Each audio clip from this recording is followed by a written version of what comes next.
Boss Lady Conversations with Monica L. and Coach Kaya. Boss ladies are Vulnerable, authentic, love, hopeful, abundant. respected. Boss ladies are You. Well, welcome back, listeners. Thank you so much for joining us for Boss Lady Conversations. I am Monica L., a boss lady, Cleveland-born, LA raised, on a journey of freedom and happiness. As an educator, entrepreneur, self-published author, and poet, let's get it. My IG handle is at MonicaL_writer. Welcome back, boss ladies. I'm your girl, Coach Kaya. I'm a boss wife, mompreneur, sister, writer, and certified transformational coach. I help people access their power, heal the trauma of their past, and reignite their dreams, and also manifest the miracles that truly matter today. My IG handle is at I am Coach Kaya. And shout out to our friends. We appreciate your support so much, more than words can ever express. So please tell someone who will tell someone to join us. This is a movement, and there is room for your positive energy here. Yes, we really hope you've been enjoying Boss Lady Conversations.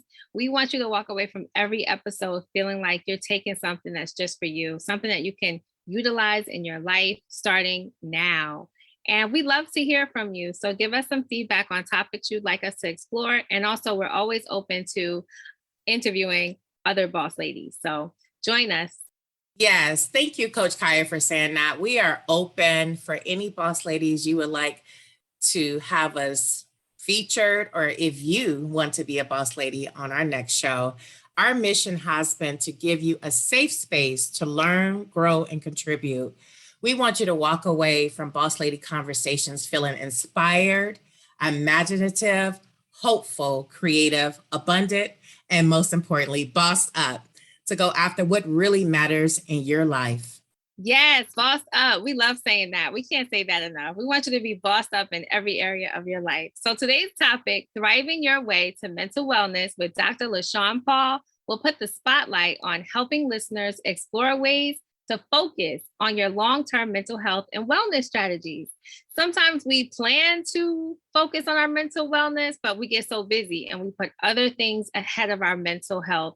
And so today we really want you to just take a moment. We hope that you're listening with your hot tea and just focusing on, wow, how can I move forward and be even more well in my mind, my body, my soul, and my spirit? As boss ladies, it's so important that we commit to taking our mental health and wellness seriously. Stress can cause so many physical manifestations that can lead to more problems. So here are a few questions just to kind of get the conversation going. Have you ever had bouts of irritability that you can't explain? What about not being able to sleep or sleeping too much? What about having memory issues or just that foggy feeling? I noticed that sometimes we have something called brain fog, where we just have so much on our minds and our plates and we just don't feel like ourselves. What do you do when that happens? Do you just keep going? Are your muscles tense? Do you have anxiety from day to day, thinking about all of the things you have to do? Do you often find yourself sweating when you're not being physically active? These are some of the symptoms that often feel like that Superwoman or Superman syndrome. It can be caused by stress or even other health concerns. In other words, we do too much, and that too much can often lead to self-neglect. So we're really going to cover that today with Dr. LaShawn Paul. Whoa, Coach Kaya. I mean, I was like, whoa, that's me. Okay, this is not good, right? Let me get it together. You are so right. Mental health, in my opinion, is more important than physical health. And I'm really looking forward to today's conversation because we're really about thriving our way to health and wellness. And with today's boss lady guest, Dr. LaShawn Paul, who is the founder and lead clinician of Social Work Diva. She is a New York State licensed clinical social worker, recognized by the National Association of Social Workers as an accredited social worker. Dr. Paul has a BA in social work and political science from the Herbert H. Lehman College, also known as City University of New York, and her MS in social work from Columbia University. She has a clinical specialization in school-based and school-linked services. Boss Lady Conversation listeners, let's welcome Dr. Paul. Hey, Dr. Paul. Hey. Hi. Hi, how are you both? Oh, Thank you so we're much for great. having me. Thank you Well, for being thank you for here. being here. I wanted to add in that, like, I don't want to leave out my doctoral program at USC. So go Trojans, anyone that's your Trojan listeners. So in social work also, focusing on social innovation and change. So that's ultimately Yes. the topic that you're talking today is very on brand with my capstone project that focuses on Black women's mental health. So I really enjoyed talking about this topic and thank you again. Oh, and we're so happy to have you. And thank you for bringing that up. Yes. USC School of Social Work, their doctoral program in social work. So, yes, we're definitely going to talk more about that and all the amazing work that you're doing for our community.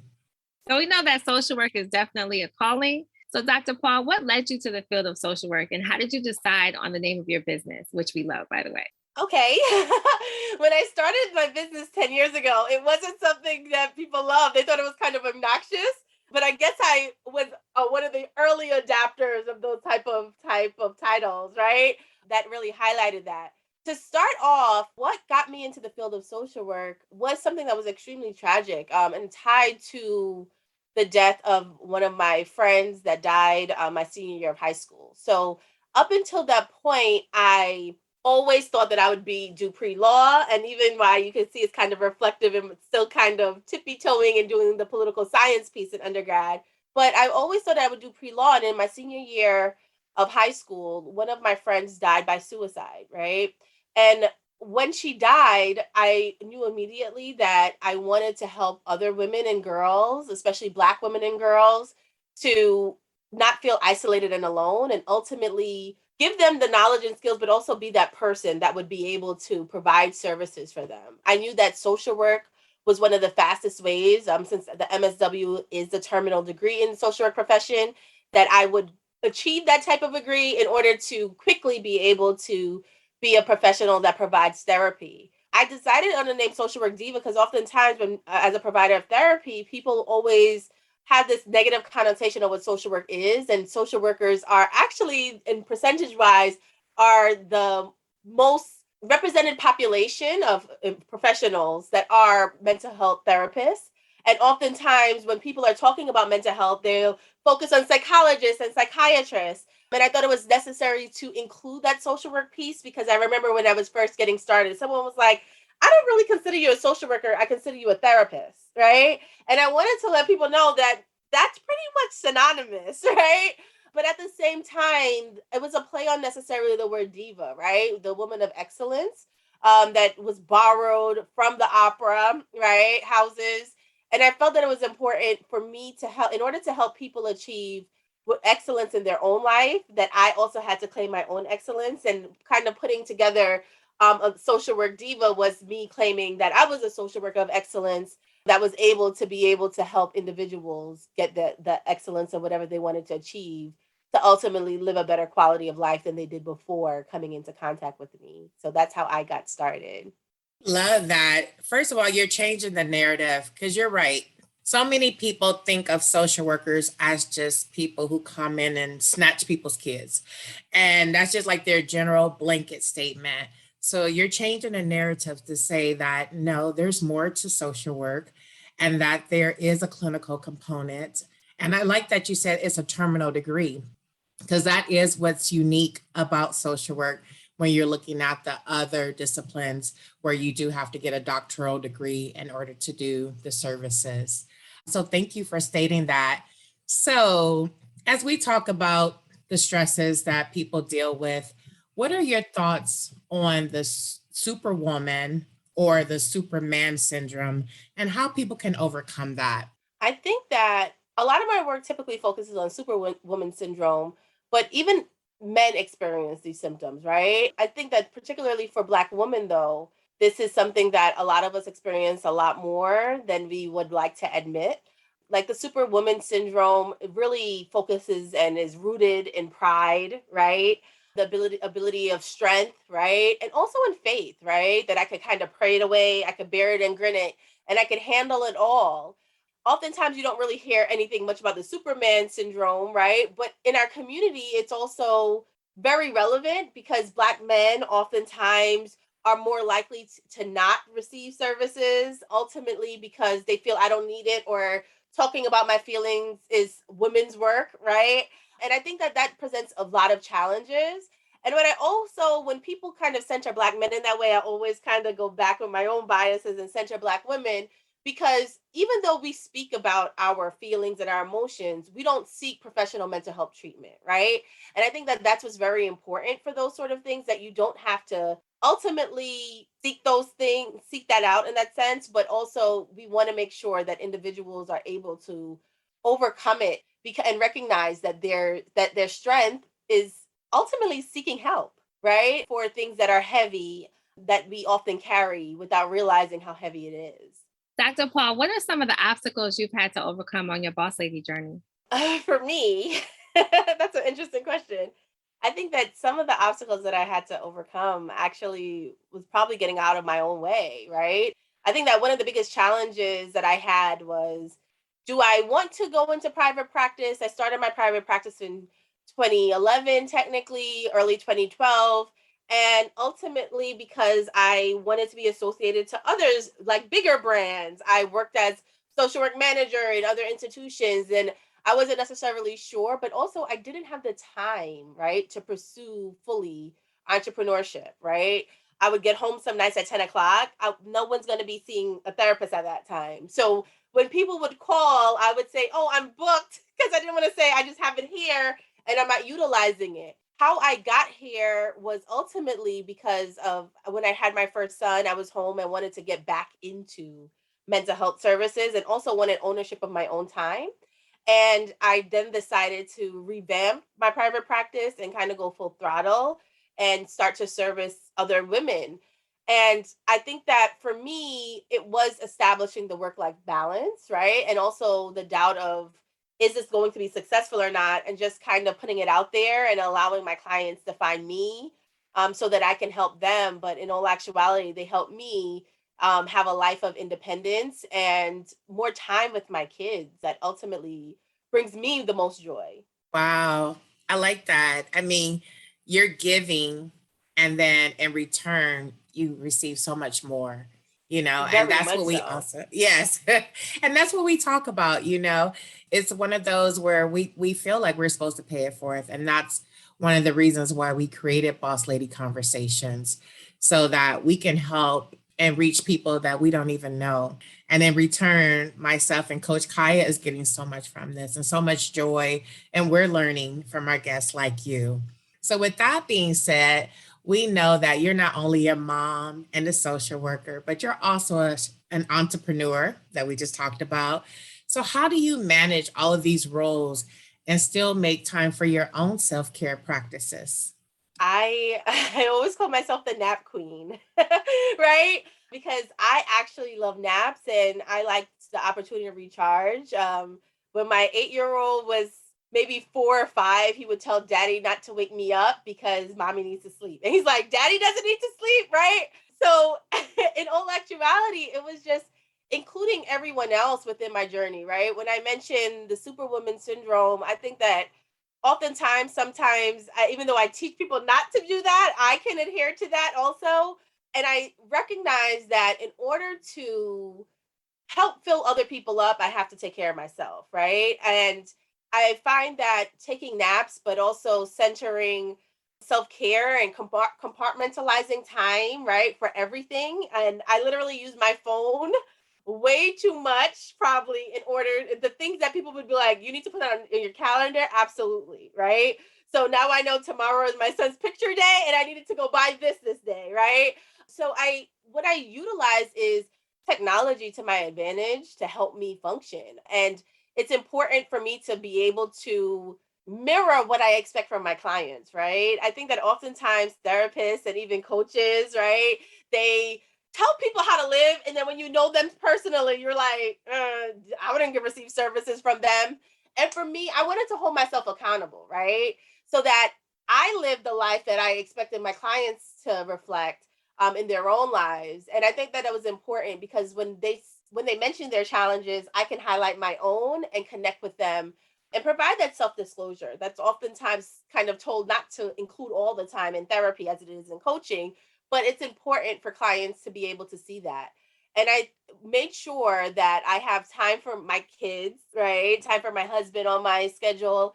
And then I also have time for my roles as a professor, my roles as a therapist, even consulting, right? I did that right before. And how did it end, right? Making sure that I had time to stretch, sure that I had time to hydrate on the coconut water I was sipping before the session. So I think that making sure that you take care of yourself is very important, and ultimately establishing, really as corny as it sounds, work-life balance is how I achieve it. That's amazing, Dr. Paul. I'm so glad that you, one, mentioned the naps, okay? Because naps can feel so luxurious. Like you forget until you take one and you're like, oh my goodness, I'm living lavishly out here. So I just love that you honor yourself in that way and take that time for naps. And also, I like what you said about making time for the things that matter in your life, because it's so often you can be present in a room, like physically in a room, but not be present with your family. And over time, that can really impact those relationships. And we know how our children grow really fast. It's like 1 minute they're 2 and the next minute they're 10. And you're like, what happened? Was I present? Did I give them everything they needed? So, I just so appreciate you saying that. I think a lot of boss ladies will be able to relate and start taking some action in the right direction. So I wanted to know, who do you feel most called to serve through your work? That's an easy one. I think I already told you that as soon as I got here. I serve Black women, right? I felt that, especially from my friend's story, how I got here. I listened. One thing that we didn't know, before she was successful in her suicide attempt, she had 3 that summer before, the same summer, I should say. And none of her friends knew. And some of the messaging that she was given, right, when we talk about the Superwoman Syndrome, and to link it back to that, were, don't tell anyone, they're going to think you're crazy. To ask Jesus to help relieve this from you, right? And she was told this by her mother.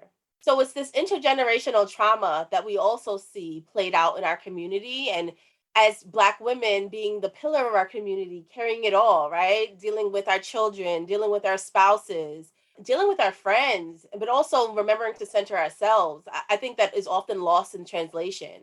And in order to help people kind of put down the Superwoman Syndrome and to recognize that the real strength is seeking help, I find that working with Black women is ultimately what brings me the most joy, because it allows me to not only honor my friend, but also honor my ancestors, right? People that weren't able to be relieved and had the opportunity to talk about their mental health, right? As much as I joke about my naps, right? Our ancestors didn't have an opportunity to rest. So when you use the word honor, I smiled a little bit, because that's really what we're doing. Honoring ourselves is honoring our ancestors by taking those times to talk about our feelings, to take our naps, and to take care of ourselves in ways that, because of chattel slavery, they were never able to, right? And even ancestors even farther down than that, who were so focused on making ends meet and dealing with oppression in our society, they are unable to do that. So even though a lot of those things are still reflected in the society that we live in today as Black women, I find that it's important for me to give them an outlet to help alleviate some of their own mental challenges, and even help them live a life that is a little bit more balanced. Yes, yes, and yes. I am in full agreement. I mean, you're right. Things are taught to us. And thank you so much again for honoring, your friend and sharing that very personal story, because I think that that's relatable to all of us, especially, during this time, and knowing to take people very seriously. And mental health is not something that should be taboo or not spoken of. We should welcome people to express themselves, and knowing that there is help for them when they cry out for it, and everything can't just be dealt with independently. So thank you for honoring her and honoring your calling and honoring Black women. You're right. A lot of times we don't reach out. We think that that makes us appear weak. We think that we're supposed to handle this because we, like you say, we look back and our grandmothers had 10 kids and they balanced things. And we're like, we should be able to balance this. We have more resources. We may be more educated. We may have X, Y, and Z. So as we do the comparison, but it's still your journey and you know how you feel. So I really thank you for sharing that. And that's very dear to me as well. So as we embark on this second year of a global pandemic, what is the one thing you would like for our listeners to know regarding mental health and wellness in this phase? Now, I know you talked about it as a very much linear way, but what would you like for people to know as we move forth? I think that every individual's journey looks different. I think oftentimes we're looking to the sides at other people, right? And where you just mentioned comparison, I think that's one of the biggest challenging pieces for a lot of people, right? They feel that I should be cooking, I should be cleaning, I need to be doing all of these things, right? But as Black women, especially those who are boss ladies, we have a lot more financial means than generations before us, right? So hiring out maybe the cleaning lady or ordering takeout tonight is something that you can do to alleviate some of that, right? Oftentimes I have a lot of Black women say, well, I tried yoga or tried meditation, it doesn't work for me. Who says that is the means of like self-care, right? It can be various different things, right? I make jokes oftentimes when I talk about my form of breathing techniques is like Fat Man Scoop doing breathe in, breathe out, right? And I think that oftentimes we think it has to look a very specific way, right? We often try to internalize that white lady voice that's so calm and serene, or what we're told is that, right? Rather than hearing our own selves and allowing ourselves to ground ourselves in those type of ways. So I'm very big on making sure that your journey and your wellness is realistic to you, very specific, measurable, like all of those type of SMART goals in regards to time and ultimately what you want to achieve. And also being real with yourself, right? And recognizing that small changes and implementing those over a course of a lifetime is more important than doing those drastic changes that you're not able to keep. But I think that even as I say with mental health is something that we all have. And oftentimes it's always conflated with mental illness. And it's important to take care of yourself and to include wellness activities in order to cope and prevent mental illness, right? When you said that in regards to, you thought that physical health was secondary to mental health, they're so interconnected that I never really separate them, right? They're so, like, literally every physical illness states that stress is something that affects everyone, right? And can exacerbate the symptoms or exacerbate this illness or lead to this illness. The biggest challenge is because there's no way to quantify stress is often that we don't know how to necessarily release. And that's why wellness activities and self-care is important. Oh, Dr. Paul, you are breaking it down today. Thank you. And you're so right. You always see stress and Black women kind of go like, oh boy. Like, what do you want me to do about that? Like, stress is the normal. But you're saying that we have to challenge that and we have to do it in a way that honors who we are. It doesn't have to look like society's perception of stress management. So that's powerful. I know that there are so many boss ladies out there who feel called to go into some sort of healing arts, whether they want to become a therapist, a social worker. Do you have any advice for them? Like, how do you know when this is your calling? I think that you were called to it before any of us got any degrees behind our name or those letters, right? I think that one of the biggest pieces for anyone that's interested in becoming a social worker or a therapist is to recognizing that you were probably the person that always listened to your friends, right? You were probably the person called to, and the most empathetic piece in their entire like wellness package, right? In regards to their friendships. So I think that as you figure out what particular profession, I'm biased, right? I am a social worker. I am a triple social worker. I have a BSW, I have an MSW, and I have a DSW. So for me, I always tell people to kind of come on our way to social work, mainly because of the flexibility, right? Therapy is something that can be exhausting and draining. And I think it's very important to make sure that there's other opportunities that you can ultimately leave, right? I think that a lot of the counseling degrees, they're very just focused on the counseling or therapy. And you can't really decide one day, okay, well, I'm going to do some more macro policy-based work or those sort of stuff. Even though there are ways to pivot in all of those spaces, social work education kind of has that embedded in it, where it really looks at from a biopsychosocial and even I would even add political standpoint. It was very easy for me to get my dual major in undergrad, mainly because there was a lot of overlap between poli sci and social work, right?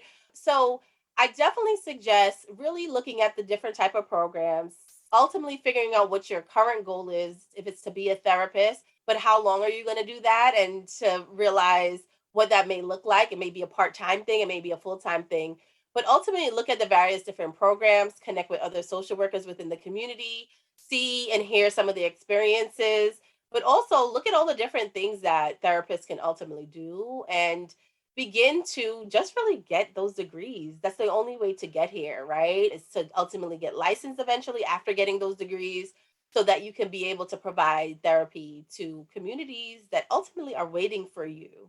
You're right about that waiting.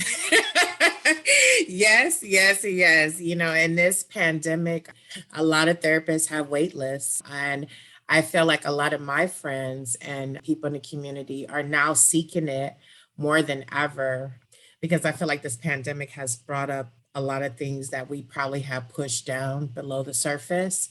And then when you really have to sit with yourself alone, then those things come up.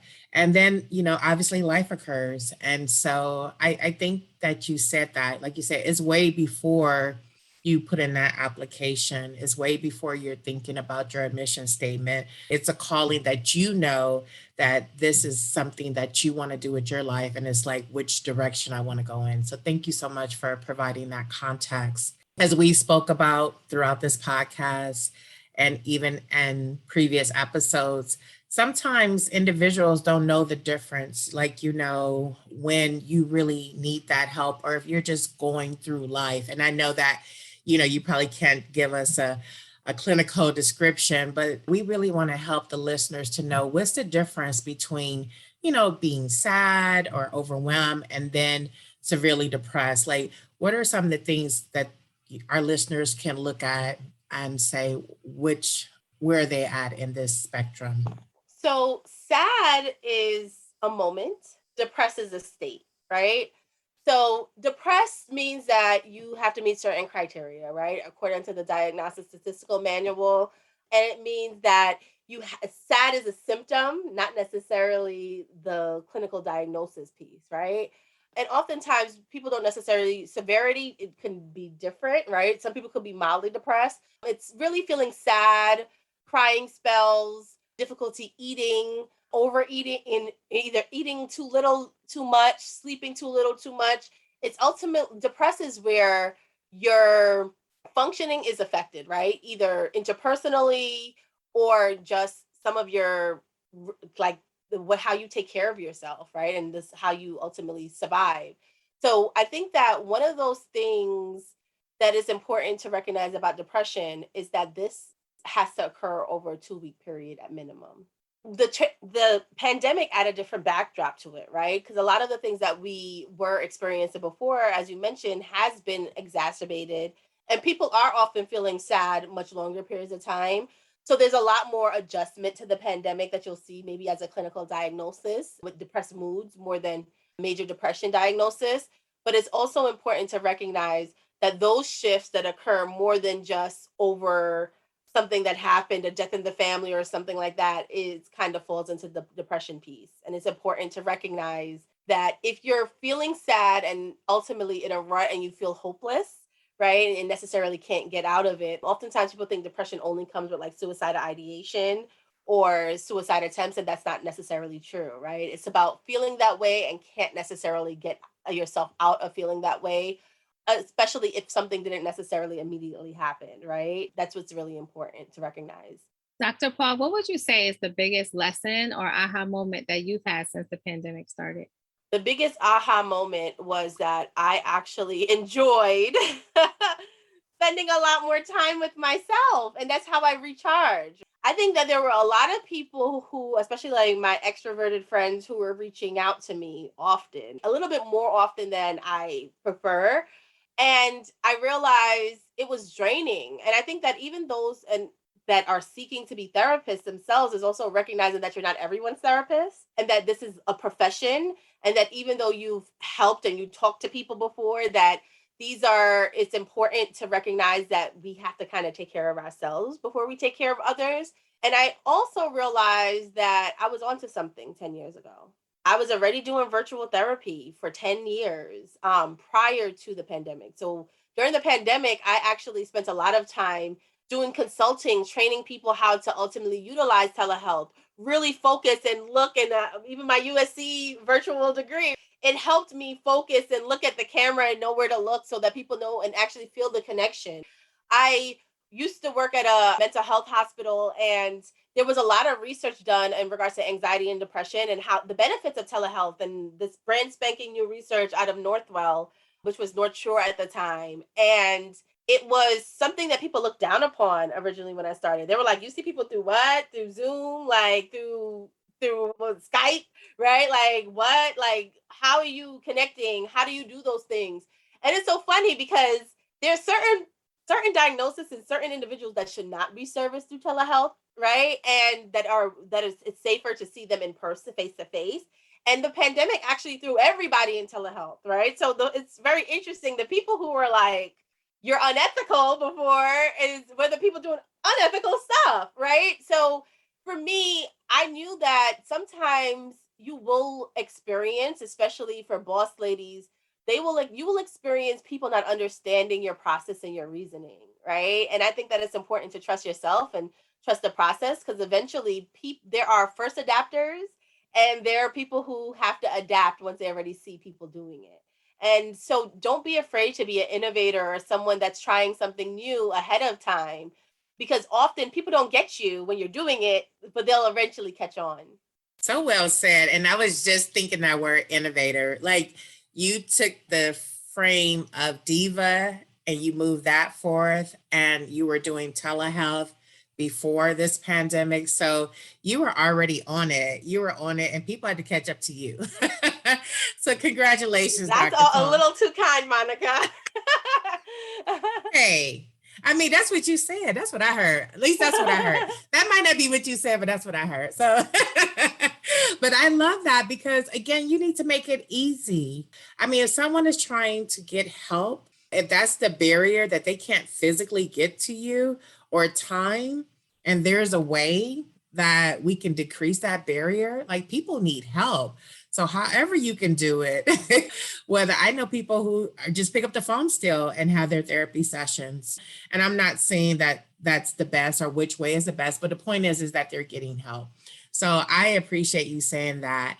So, a part of our Boss Lady Conversations podcast is always a segment where we spotlight like who brought you here and who do you honor. So which boss ladies inspired you to keep standing in your greatness?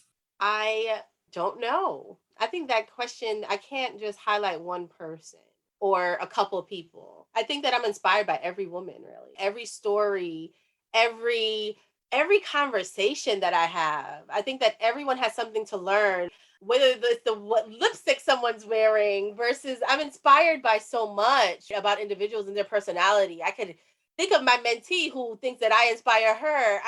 I've learned from her to tell people I appreciate them more, because she's constantly always unique. Dr. Stark, she actually went to USC's program after I did and graduated a full year later in 2021. She is very big on, I appreciate you. And as I've noticed that, I started to incorporate that into my own style, because there's a lot of times we do appreciate people, right? And we don't say it. We don't give people their flowers while they're here. And I think that's important. When I think about one person that inspired me, is my grandmother more than anything else, Agnes Morgan. For her, it wasn't necessarily what people considered to be a boss lady. When we think of boss ladies, we think of the entrepreneur, the person that ultimately gets degrees or is successful in all areas of life. And for me, I was inspired by just the way that she treated people, right? The compassion and the care for everyone's story, to not necessarily recognize that anyone's profession mattered more than the other, or the things that we kind of, in society, I should say, get so caught up, right? That I felt like the person who serves you food and the janitor mattered as much as the CEO. And I think that those were important things for me to learn, and it helped me become a better listener and not necessarily be judgmental as I approach individuals that I worked with in therapy. But when I think of a boss lady, I don't typically think of like the mean CEO or the person who owns it as an entrepreneur that owns their company. I think of someone a lot softer that offers people grace. And I think that oftentimes, like a lot of women that I come across, they're welcoming and they give me space to be authentic in myself. So if I honestly think of the boss lady that I'm like that inspires me most, it probably is myself.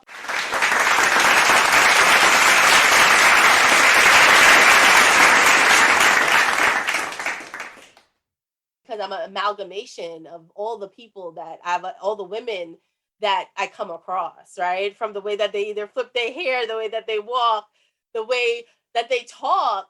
Black women, and my grandmother wasn't a Black woman. She was a woman of Indian descent, born in Guyana. So Afro Caribbean women and Indo Caribbean women, they inspire me. And I think that all of that necessarily matters to our mental health, is that kind of space where we are, even though we're ourselves, we're so much of so many other people. You said it. I almost felt like you were about to break into a poem. Like you have this poetic love for women of color. And it is just so beautiful and so welcoming. That sense of pride, that sense of celebrating who you are, flaws and all. So thank you for sharing that. It's just so good. So inspiring. I feel like that Malcolm X quote, right? About like us being the most disrespected woman. I think that and this is not me being a superwoman, I promise. And this is not my savior complex, but if not us, then who? No one comes to save us.